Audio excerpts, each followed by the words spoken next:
Can you be good without God? Let's find out. Absolutely astounding. There you have it. Undeniable proof that you can be good without believing in God. But wait, the question isn't, can you be good without believing in God? The question is, can you be good without God? See, here's the problem. If there is no God, what basis remains for objective good or bad, right or wrong? If God does not exist, objective moral values do not exist. And here's why.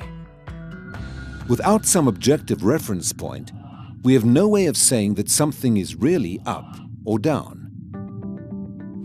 God's nature provides an objective reference point for moral values. It's the standard against which all actions and decisions are measured. But if there's no God, there's no objective reference point. All we're left with is one person's viewpoint, which is no more valid than anyone else's viewpoint.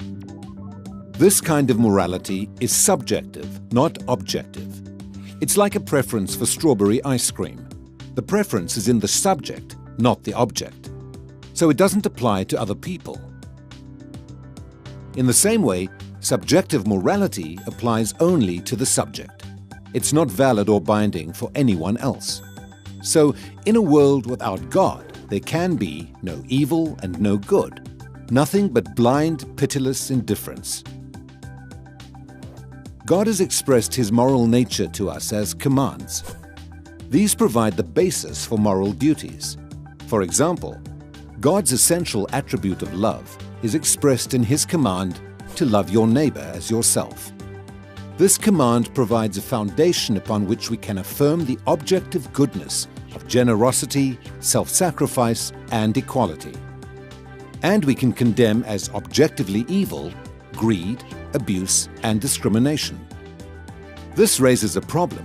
Is something good just because God wills it, or does God will something because it is good? The answer is neither one. Rather, God wills something because He is good.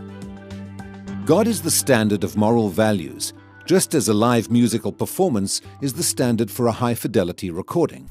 Without your love. The more a recording sounds like the original, the better it is.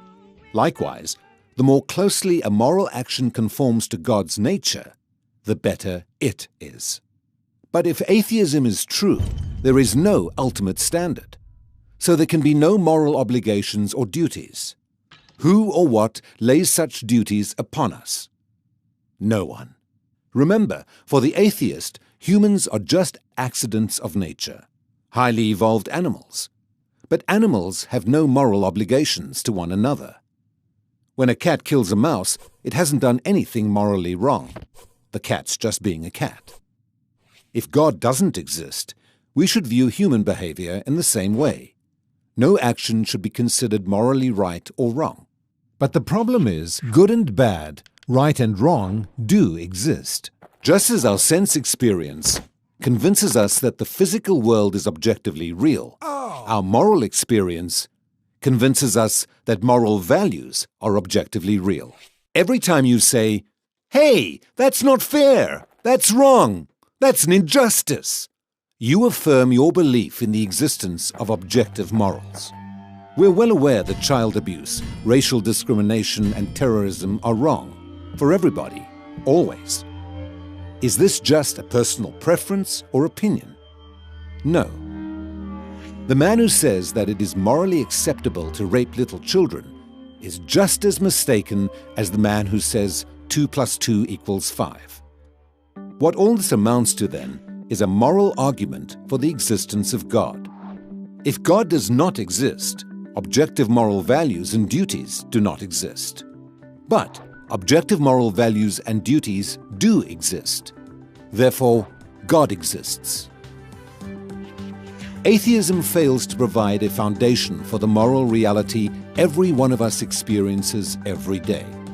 In fact, the existence of objective morality points us directly to the existence of God.